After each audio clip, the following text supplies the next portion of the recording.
Reserve time. 5 seconds remaining.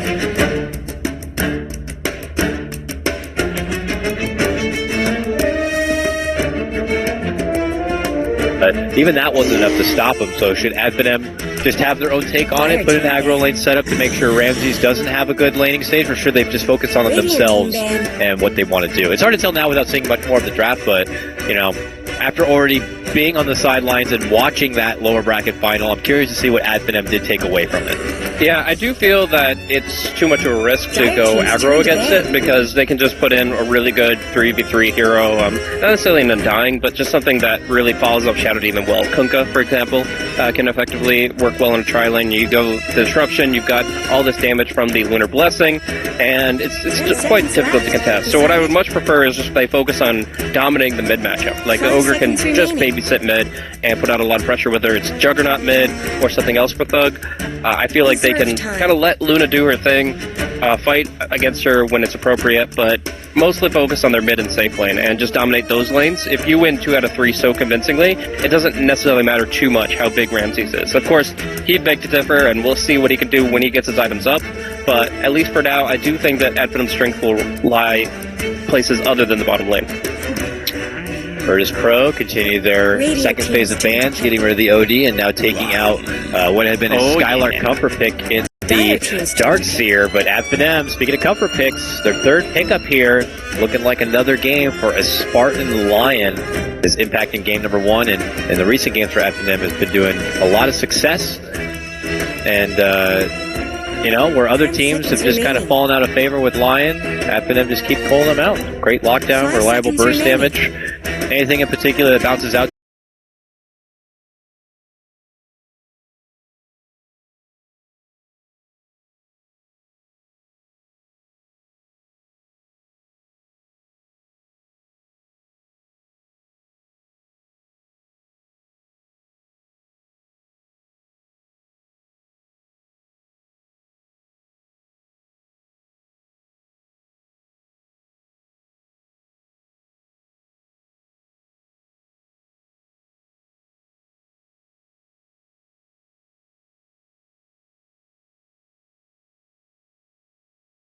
At Finem, just we're playing our game.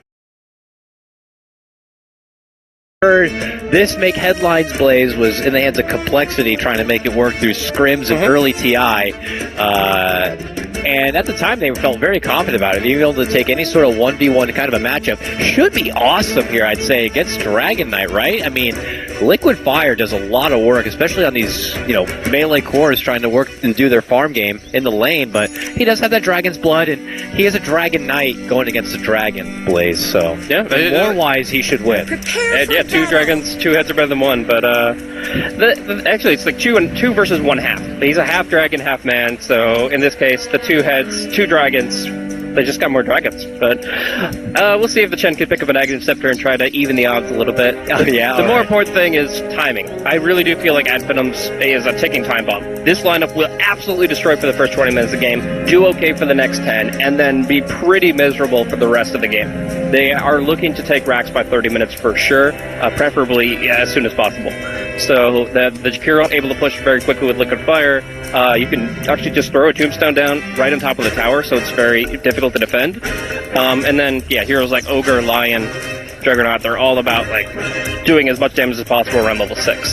So, Bloodlusting, Liquid Firing, just bringing down towers quickly, and pushing like crazy. I really do think this is going to be a very fast-paced game. Could be decided by the first major team fight. We'll see how fast things get rolling here as we hop into game number 2 of our best of 5 grand final. Remember, the winner of this series secures their trip to the LAN out here in LA. Virtus.pro were at the Summit 4, Summit 4, and made it to the finals to go against EG, if I'm not mistaken, but did come up short there in a full 5-game stretch. After that, Summit 5, Finem did participate, unfortunately did come up a bit short in their tournament run, but both these teams looking for a run back, and it's going to be Finem who are able to get sight onto no one first. Fading with the stun, the chase is on with the Blade Fury. Oh no! Secured, but the Fairy Fire comes out, and they already changed course. They're not going to be able to get the finish. Oh, heartbreaking there for Finem, who invested so much to get that first blood. They'll have to let the man go. No one heads all the way back to the fountain to heal on up. He will miss the block, but it looks like Lil will be here to assist that department. Yeah, 2 major things there is that you went for Earthspike over Hex. If you're hitting a single target with 4 heroes behind you, Hex is much better than Earthspike. Because it's a 2.5 second slow rather than just the 1.1 second stun. Beyond that, obviously, they just gave up the goat too early. They were like, oh yeah, he's dead. They got dots on him. But in the end, the Fairy Fire prevails, and that's a missed opportunity. Still going to be even on Bounty Runes Luna, actually picking it up instead of the DK, since he was, running back to his well, but I'll just say that he's going to give Thug a minor advantage here in the mid lane, and again, it should be a pretty interesting matchup. Using the Liquid Fire and the Dual Breath to harass out the Dragon Knight, he's going to have to buy a lot of sustain. It is pretty mana intensive to keep dishing out the dual breath, so I'm curious to see how he manages to balance the mana, but being in the solo lane, I imagine his farm will bulk up quite a bit. It looks like Lil is going to be doing some offensive juggling, if you will. Yeah. Going down and could end up creeping in behind this Jakiro and getting a nice early advantage. Even stacking up the camps just to make sure he gets the best possible creep, and it's going to be the Wild Wing. They do see this. They have tower vision, so they already see him in play with the Wild Wing. They're not going to be in position quickly enough to sap the experience or to get tested in any way. Lil will be getting his level 2, and he'll probably look to make something happen against Thug. At least it is in their sights and something that I'm sure Thug will kind of keep in the back of his mind, or at least his team will help remind him about in case an approach will be had. While top lane, they are contesting pretty heavily over this full camp right now. Skylarkin, maybe next time, feel like they do have the Bruiser kind of a lineup and will look for any opportunity to take an approach like this one. Don't want to chase too far, as Solo does have the disruption and could eventually just turn it back in around, but the support Ogre is happy to just bully back the other support as far as possible. He's not afraid of anything. He knows the Chen's bottom. There's absolutely no risk to him moving this far in. He could move to the next tier 3 and still feel pretty safe. Lil got the purge creep. He was hoping to get a jump on that mid lane and continuously purge him down, but didn't find the opportunity there. Yeah, it's also that no one is using a lot of his mana just to get CS. Right, to describe this matchup a little bit more thoroughly, not that I've seen a lot of Dragon Knight versus Hero, I will say that the big thing here is Dragon Knight. Sorry, Foxton moving in aggressively in the bottom lane with a haste rune, hoping to get something set up for Lil, but he's dealing with Madara right now, and there goes the continuous purge. So Lil just get rid of the purge creep. Stop it! Easy 17 gold. But Lil is persistent, man. He wants He's to dead. go in. Lil's gonna die to this, isn't Turn around, stun. Lil, you've gone too far. What is he doing? You're dead. First blood goes to Madara. The greed is real. There's like the best case scenario is you get Spartan to pop his salve and cancel it with an auto immediately. Like you don't kill Spartan there with auto attacks. There's literally no way. But you might be able to force a salve out of him if you're getting like the highest roll on your auto attacks. But no, he just got way too greedy, got way too tunnel visioned, and he gets turned around on so easily. So, in the end, yeah, Chen is going to be the first blood. Lil, now, like, he has to go back to his own jungle, start finding creeps there, and they're not very good spawns, so just a pretty bad time. With one spawn blocked and with wolves spawning on the other, he has no option but to, like, farm for the next level or two. Yeah, he's definitely going to be put on. I don't know, is he behind enough where he has to segue away from being that early laning impact Chen and just opt to go for the more greedy style, push forward, try to get a mech or something? Yeah, I mean, you can do either. He has 2 smokes, so I think he should make the most of them when he does have them, but yeah, probably pick up like 2 creeps and just go somewhere and gank. If you go for the farming route, it's fine too, but use the smokes while you've got them, put out some pressure, and try to help this DK. Just be worried that the option for ganking will be more limited as these Finem members do get more tanky. Top lane, not tanky enough though, is going to be unfortunately MNT, as he gets caught between too many VP members and eats a bit too much damage with Lil being involved. Yep, and Ramsey's having the level 2 Elusive Beam, nice little burst combo with the Shadow Demon, who is going to have some mana issues this game. Didn't talk about it yet, but 55 mana cost on Shadow Poison. Thanks, Ice Frog, for that. Buff Disruption, nerf Shadow Poison. Spartan's dead? Yeah, no Hex, unfortunately. 2 more seconds? Yeah. Still no Hex means he can't stop down the Slardar, and that's the risk of a solo support going for the bottom rune that the all-planer is most likely going for too. If you cannot 1v1 that all-planer, you're putting yourself in a rough spot. Looks like Virtus.pro tried to make gank here happen on Thug, and you'd think it wouldn't be too hard of a target to get the jump on. Jakiro seems to be, pretty clunky kind of a guy, but he's nursing close to the tower and was able to kind of slip into a bit of a crevice and avoids the trouble. He now has his bottle back on hand. Just double null. Tells us that he's obviously going to be moving into a Veil in the near future. Mm-hmm. So to express what I was trying to mention before as far as this mid-matchup goes, the DK is really all about focus on CS. He's got the Quelling Blade, he reduces enemies' damage output by Breathe Fire. He is just really trying to always have more damage output than Thug and to get the CS advantage. However, a Thug also gets to not only focus on CS but harassment, so it forces no one to chew more into regeneration. He might have to, he has the Bottle Throw here. So he's taking more harassment, but at the same time, no one is getting the better of him in CS. 32 and 5 over the 33 and 2. And I evaluate Denies to be a little bit higher here. But Spartan under tower actually may go down. Need the lightning to come out. No, Fog of War is not enough. Yeah, that pesky Harpy has just got the sights, got the Lightning will be able to bring him down. That is pulling VP up ahead now 3-1. Yeah, Lil likes to gank. That's definitely his play style with the PAs, the Weavers, with Chen, Cantress.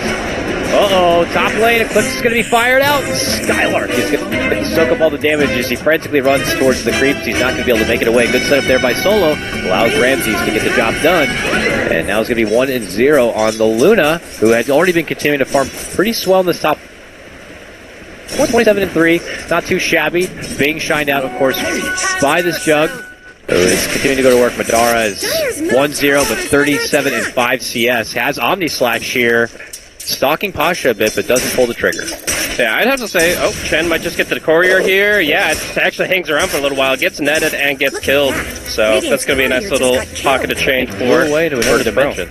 Yeah, and he's out of here. But yeah, at this point, I would have to say that I really like how both supports are staying pretty distant from their cores. Like, the Luna is only level 6 at that timing because the Shadow Demon has been pulling and been staying out of lane for as long as possible. And Madara is getting pretty good experience because Spartan's been roaming as well. So we're actually going to see the cores really pumped up into a position to succeed because they have these major ultimates available. Ramses will make the run all the way back to his base while mid lane. MNT will trade off some bottle usage here between Thug. And, this is what I'm getting curious about. They put this Jakiro mid lane matchup with the Dragon Knight, but they haven't been able to really get too much of a catch on him here, and now he's able to walk away from trouble, and he also wasn't shut down too hard in the laning stage. They matched him even pretty much throughout Blaze, so I'm curious to see where does this Jakiro go from here now that the laning impact was kind of, just a bit of a wash for both sides. Now what do you do with this farm Jakiro?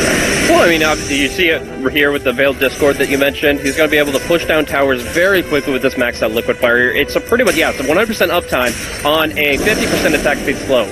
Cutting the tower's damage in half is so good for pushing early on, and of course you're going to have various spells of damage over time and slows and stuns to add to the lineup at very long range. You really just can't underestimate this hero in the early game. As game goes on, he's going to feel weaker because the attack speed slow will matter less against heroes, and obviously magical damage will start to taper off. But right now, he's in a pretty good position to start snowballing, whereas no one, he wants to keep farming. Like, they both have gotten farm, but no one needs even more.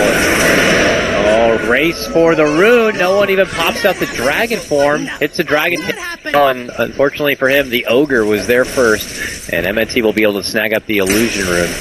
Pulls back and away, so no one will just take dragon business back to the lane so he can maybe creep up the tower. His top lane, they make a go for Skylark, locking him down with the Lucid Beam. He gets the heal off, and MNT shows up to play now, pops up the Ignite, a bit of a stun on Ramses. Madar is here now, trying to get close up with the Omni Slash, but the range, also something that had been nerfed down in the past from the Mighty Frog. Ramses knows that he can't pursue as he didn't have the move speed. Finally, Madar gets close enough with a Blade Fury, won't be able to get it done, still holds the Omni, fusions in on Solo. Efficiency coming out as finest by Madara as he secures a double kill. Yeah. He's looking to run back and away. He might die here, but he created so much space. He got 2 kills. He's able to force everybody to the top lane. Lion's going to be getting his level 6. Thug gets to push out the mid lane. And you got the 2 kills on top of it. And the fact that Skylark didn't die. The last Shadow Poison didn't hit him, so that's not enough damage to bring him down, and he gets to still rip himself up to health. So really good turn of events for Advenom. Before this, it looked like VP were stifling the early momentum for Advenom, which is kind of their kryptonite. If you have momentum as a tempo draft that's looking to push the game by 20 minutes, then you got a lot of problems. But that's the first really big move for Advenom, and VP are going to have to match it. And now with Spartan getting closer to his level 6, they will have a finger soon to use here. TP's coming in, and look like they might have had it set up here for Pasha, but they're not going to follow forward with it. And looks like Madar will just make his simple return after making such a nice impact into the top lane. He'll get back into his farm grind. They're going to push towards that level 2 Omni Slash. Oh my god, he's actually getting some good damage here. Pasha is dead. Yeah, all right, quick and easy kill. Madar recognizing a situation that he can capitalize on, and will do so. Yeah, a little bit of hesitation there from the starter, whether or not he wanted to pop the mango to flash before the spin, and even if he could do so, because as soon as he pops the mango, Madar spins. But he got a couple free auto attacks on him, and that gets a kill. Ramsey's now cornered, gonna try for the Eclipse, but there's just not enough damage to try to bung these 3. And they're tanky too. Jakiro, Ogre, even Undying now popping out the ulti. These guys are happy to soak in some beam damage, and they happily reflect it right back onto her ass. So now we're back even, Blaze, 5-5, and a lineup with Finem are going to be certainly happy to get any sort of advancement moving forward now. So pressure begins to mount up quite a bit. No one's Dragon Knight continues to just, do his own thing at 0-0-0, but eventually he looks like he will be able to accumulate what looks like the start of an armor. Yeah, he's definitely going to want to have the extra bit of armor as well as just a raw HP to work with. It's a very good item for just, like, if you only activate it for one fight, you get just only good things from it. You don't have to worry about the damage over time effect. You just worry about the extra health, extra damage, extra ability to fight. But it looks like Lil will be going down here. So Omnislot only connects on him. Hamadara gets the last hit in. Quick snipe takedown. Madara continues to put in work. 5-1 now on his Jug. This tower. Can they get the deny? Can they get the last hit? It is going to be taken away. Lil will grab that one from the grave with the help of the creeps, and now a death comes forward. Lil continuing to participate even though he's not.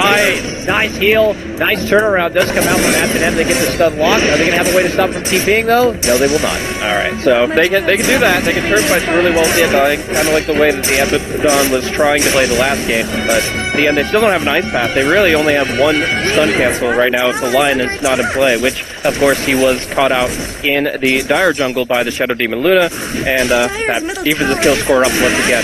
But now we're going to see the push come into an earnest. You've got your Healing Ward, which now costs 140 mana. You've got your Liquid Fire maxed out, and you've got a bunch of Fearless heroes on the front lines.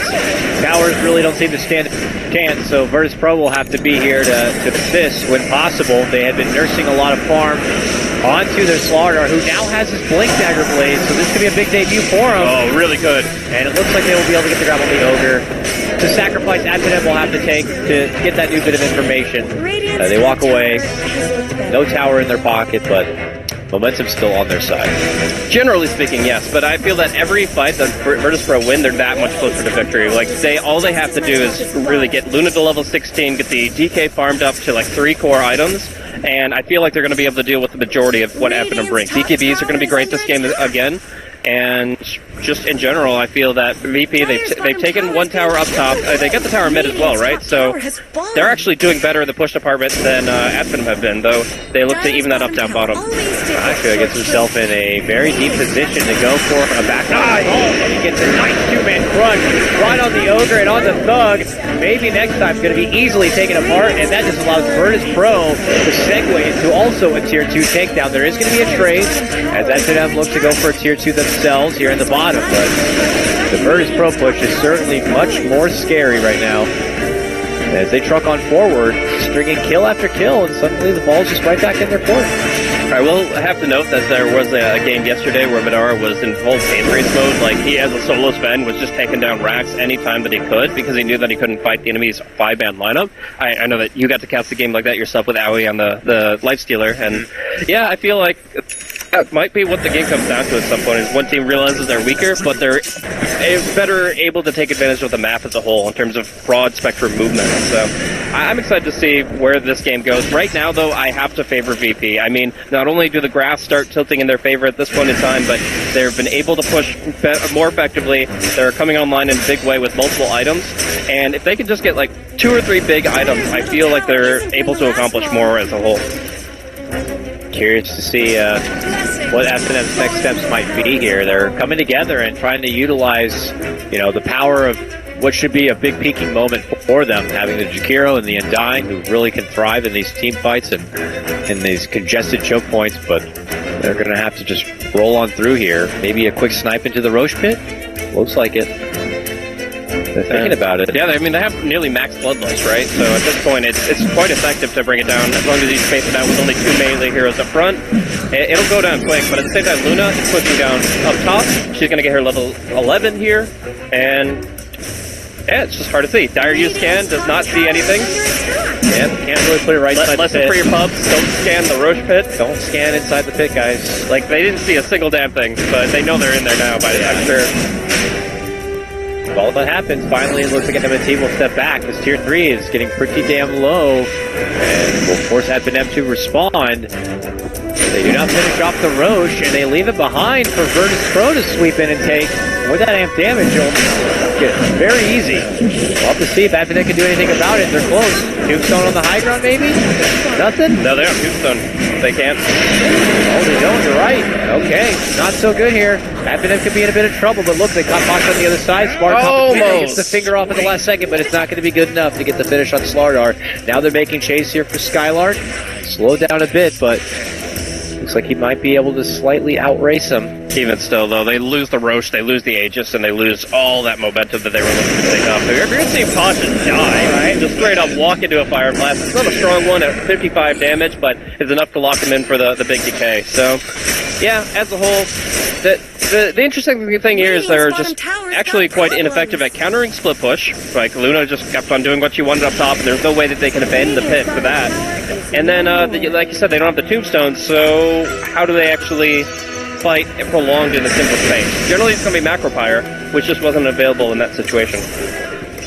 And, you know, for Macropyre, it's only at its best if you're able to keep the enemy inside of it. Yeah, so like Tombstone, Macropyre sounds pretty good together, because you can kind of draw them in to try to finish it off, or the zombies will keep going, but in the end, yeah, it's not working out. Doesn't seem to be the case here. So Finem eventually have their backs against the wall towards this mid-game approach. We'll have to see what they can do to try to turn the tide. I think Glaives might kill zombies. There was a huge list in my head of what kills zombies, and it was like Bristleback's Quill Spray, etc., etc., etc., but then they nerfed it and it's like only attacks kill them. But I think the Glaives count as attacks, the same as Gyrocopter's Black Cannon. So even though when that nerf came through, Luna wasn't very meta, I'm pretty sure that she is a soft counter to Undying and makes the Tombstone all that much weaker. So, as a whole, I have to say that it's understandable if that's the case that he doesn't go for the Tombstone, but yeah, how do you fight in those prolonged spaces? How do you control an area like the Roche Pit? It's got to be Jakiro. And they fend off this mid lane push for now, and Jakiro is bulking up quite a bit of money though. 2k gold after picking up the Veil. We used to see him pass plenty of times picking up like the Euls for the easy ice path setup, but he's already sitting on 2k. I imagine he's got something else on his mind. I'm just curious what it is. Well, if they're going Mechanism on Undying, they can go for like a pipe or like drums or Vlads or other pushing tools. I really think the auras are really the key thing here. It's just you have to fight his bot. You might as well buy 5-man items. I think that gives the team a lot of potential, but Euls would not be bad. I'm curious if the Aghanim Scepter is even on Thug's mind at all, if that has any validity. It's okay, I guess, if you're defending high ground, you just plop it in the lane and it sits there for so freaking long. It's like they'll eventually have to siege into it, but I don't know. And stats, I guess, but sure. Always the stats. Speaking of stats, we got Chen finishing up his stat stick here, and he's able to bring in the the big black dragon to push out mid. And now they're putting a red dragon down on the bottom tier 2. Here we go. Dragon Force out, as they will easily skeet right through in tier 2. And there doesn't seem to be anything stopping them, so they will just continue to go until they can ascend into high ground territory, where it looks like AF are going to start showing up. Already with the Macropyre? Yep. Drops it right down the middle. He opted to go for the Euls. Already burning away quite onto no one here. Still has that Aegis, of course, but Virtus.pro are going to be forced to step back a bit. Macropyre going to be down. We'll have to see what else is left for him in high ground. They have Tombstone now, only level 1 though, Blaze, but I'm trying to think of what other kind of high ground tools they have to defend off any pressure from DP. Well, I mean, it's going to come down, I think, to a fight away from the high grounds. I think there's going to be like one massive clash in a jungle or somewhere on open ground where it's just going to come down to the ultimates, how quickly they can kill first down the Luna. And in that situation, once you have the numbers advanced, then you can push the high ground. But otherwise, it's kind of hard for both sides. And I think VP are disincentivized to try to go for such a aggressive approach if they don't have already kills or at least the Aegis. Obviously, they just picked up the Aegis for Dragonite. That's why they win as far as they did bottom, but I don't actually expect to see them sieging again anytime soon. They'll get farmed though. Ramsey's just chugging on through a serious stack. He's been trailing just behind the Jug up to this point, but this will definitely help things out a bit. Madara, who had already finished out his Manta style, is already bulking up towards 2k. Curious to see, what do you think he has to go for next at this point? So the Luna or the Jug? Yeah, so Manta? I mean, in this point, yeah, after the Manta, that's, again, good for pushing, good for just general stats and attributes, but yeah, he needs some raw damage now. He definitely needs to build himself up to something that can... I mean, he has the Bloodlust, so he has attack speed. You might as well go for damage, I think, at this point, and just, if you think the Butterfly's coming out, you go for the MKB. Otherwise, I mean... I don't know. I would hesitate to talk about like Bashers and Abyssals, but for now we'll have the Blink. He'll have quite a few options at his disposal as he looks towards his next item.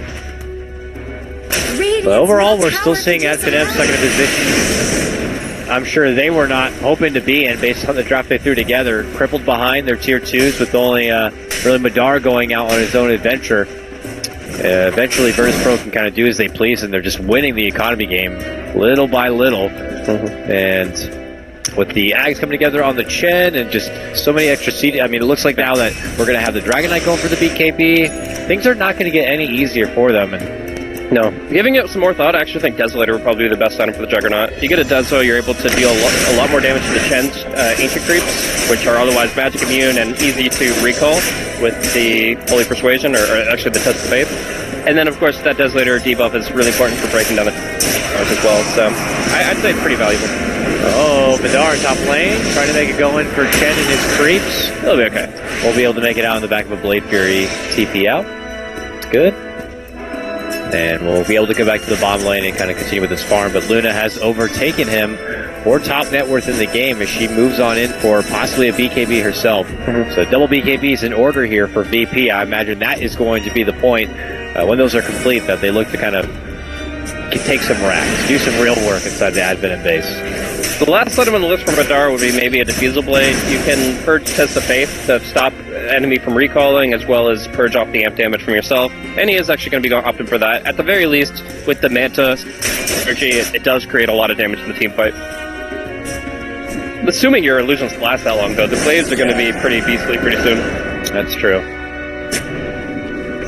Here comes Finem, though, rolling their way through this bottom lane. Just casually farming as a unit here, but not the team to really go on the offensive anymore. No smoke movements coming out by their side. Just not feeling comfortable overall making any sort of approach into Virtus.pro territory, unless they are as a team. But Virtus.pro happy to avoid the fight for now and continue to pressure all the side lanes. No one continues to make his work here at the top, while Solo and company are just kind of taking away the stacks here of Finem and pressuring the mid lane. It's obvious that Finem are just playing Virtus.pro's game right now. Yeah, pretty much. But I do like a couple of things that are working out well for Finem. Obviously, they're able to get a lot of farm with the Shakira pushing out lanes, farming up camps, whatever. And he's actually going to be opting for, I think, a Shiva's Guard. Only the plate mail shows for now, so it could be a couple of different things. But what I like about Shiva's is it synergizes additively with your Leaper player attack speed slow. So you've got a 90 attack speed slow against enemy heroes, and they're all having to build BKBs because of what draft they're up against. So what they're going to be lacking in is mostly just attack speed, and they're going to be doing about half their potential damage. Killing spree. Nice little solo kill on Solo. They'll spot the poor little support, probably going on his own little adventure, trying to plant some wards. He assumes there's probably a ward on the high ground to the right-hand side. He's not far off, as there's one just on the left-hand side. So I'll have to take that one for what it's worth and head on out. I could also see Jakiro just picking up a Lotus Orb, maybe just wants to purge off the amp damage. No, I definitely think it's Shiva's. Yeah. It seems like the kind of item that Thug would like to buy anyways, and it actually works with this hero quite well. It's like, it's not like a Phoenix level scenario. Oh, double damage attack? What are you doing, no one?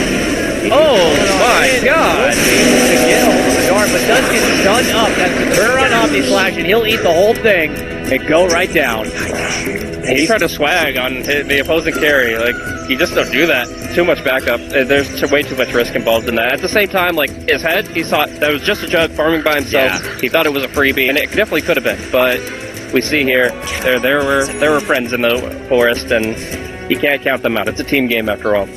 Yeah, you can't just, like a type 1v1, man. Yeah, 1v1. But even if you type that, nobody's going to agree. You type 1v1, and then you're like, oh, there's only one guy, and two guys are smoked right behind him.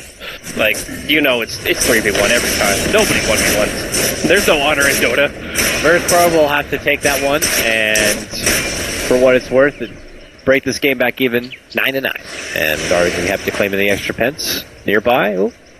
Slaughter up and out. He has that gem, so he's seeking around for wherever that ward was. Almost came across it, but didn't want to put himself at too much risk of losing said gem. So he leaves as soon as he goes in. But Finem just kind of holding trusty onto their side. Chikiro keeps farming up, and it looks like you're right. Shiva seems to be the option for him as he continues to get closer to that Mystic stat. Once that Shiva is out, the attack speed reduction is going to really hurt Dragon Knight in particular. Like Luna, she's got some agility to her. It's fine. She will lose a lot of damage, but it won't be nearly as much as DK, who's going to be just hitting so slow. If his BKB isn't active, the Liquid Fire still affects him. Either way, BKB or not, the Shiva's aura is going to affect him. I almost want to like theorycraft further and be like, a Chen should possess an Ancient Thunderhide Lizard and put Frenzy on the DK, so he has bonus 75 attack speed. Oh man, that would be the dream, but that's just my mechanics nerd inside. We'll have to see how next level Lil is and how familiar he is with all the creeps. If he wants to adapt that to their gameplay just to assist the DK and the Luna if necessary. It would be so legit, honestly, but we'll see. Either way, DK and Luna find their BKBs at pretty much the same time. This is a massive power spike for VP. I mean, as much as we want to talk about great pickup for the Diffusal Blade on Juggernaut or the Shiva's Guard soon to be on the Hero, it doesn't matter squat compared to the BKBs coming out from Ramses and No One. Like, end of the day, the BKBs are going to buy them like multiple fights. So 10-second BKB charge, you can't fight into that as at Finem's team. So you can try to get the BKB charge out and then run, or reset the fight, or you can just try to kill them before they get it off. But if you don't accomplish that, then you're in real trouble. And now they have the Aegis to deal with too. Virtus.pro begin to migrate towards Finem, and Finem hold the high ground here, knowing it's a great choke point to fight with, but nice spread around from the rest of the team as the Chen creeps are the one to scout everyone out and rush on forward. Finem are just going to have to step on back. Interesting, like as far as like wanting to be a man in the line of fire, he's just like, okay, well, we're all smoked up here, I'll start it, and nobody's following, let's just walk away. Casual Earth Spike to the enemy carry, and you go ahead and go back to farming. Like, it's kind of awkward.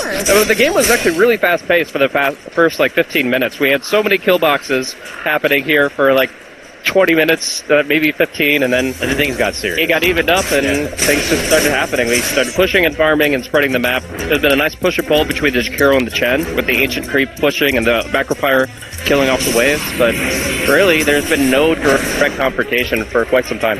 Now Virtus.pro can just Shadow Demon Luna their way into some sieging potential while cutting off some other lanes, it looks like. That's where you need, like, I guess the Dragon Lance doesn't increase Liquid Fire's range. I think it's Ether Lens that does.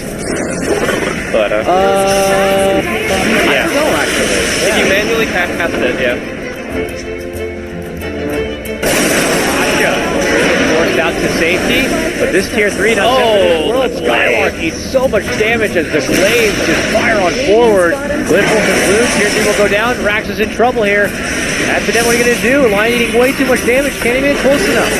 So they have to do all their damage from the outskirts, but Ramses and No One have put themselves in a solid position to continue to be the demo men, and they easily just wipe out these racks with little to no effort. Well, there was a 30-minute rack break, but not on the team that wanted it. Finem really needed to get the really early momentum of this game, push down towers before they started falling off, and that time has come, and the racks are going the other way. I really do think it's VP's game right now, but anything can happen with these girls on the front line. They're trying something. Macrofire goes out, so's the Fissure. Oh, Yules, last second will keep him alive, but the Eclipse is only going to get soaked up by the Ogre, and then finally fall back onto Thug. Now a double buyback is in order here for Finem to hold on to their life. Virtus.pro can walk away with these big winnings and be content, but Madara says don't go too far. And he ends up getting disrupted, trying to go for the enemy flash. Now we'll get the grab onto Solo, finishes him off, but the rest of Virtus.pro will be able to make it away.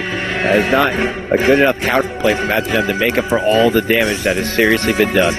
Not at all. I mean, the Bloodlust on the tower is cute. MNT will get the deny as a result of the damage it was able to deal, but all in all, VP have just broken bottom lane. They get half of the tier 3 towers bounty, and they still have 9-second BKBs on both cores. Hell, Luna didn't even have to use hers. A 10-second BKB, and 2 minutes left on the Aegis of Ramses.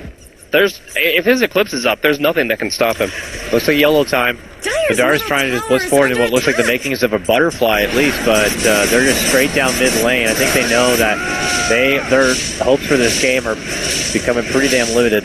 Yeah, there's no way they can win by a war of attrition. It has to be brute force, and it has to be within the next few minutes. So I would still say they need to wait for the Aegis if they have any hope of taking a fight. But as soon as those 2 minutes pass, they have to go. Absolutely.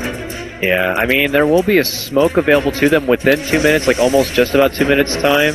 Because it seems like them just casually running out in that manner is not going to be their best bet. If they want to do anything by brute force, it obviously needs to be on their terms. It's just so hard. The Slaughter Gem, makes the vision advantage unparalleled, and it makes it so that, smoke is almost your only approach.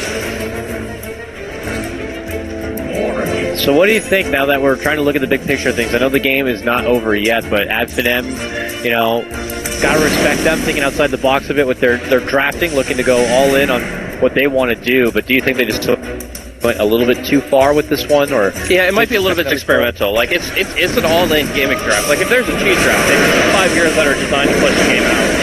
Jump from the low ground into the takedown. Smart, no line for this. What could be final defense by Ad Finem. And now this is going to be a tier 3 down. Rax is down just like that. There is really no hope at all. Vidar will try his best. He takes on the majority of Virtus.pro, but he's but one man, and he cannot do it alone. He ends up getting dropped. Ramsey will claim a dominating streak as he gets a follow-up cleanup kill, finishing off the Undying. And Virtus.pro are now going to be blitzing towards the finish line here, as there's only one more center Rax. AF will fight with their final legs, but eventually they throw in the Cowboys as this one is over. It's going to start our best of 5 off with a 1-1 split, and Virtus.pro take game number 2. It just seems like Virtus.pro had a really good response to all the aggression that was being put out in the laning phase. I mean, sure, Lil ended up beating first blood, but he made up so much for it with all his early movement there. Like, he used his creeps really well, was able to gank up with Hellbear.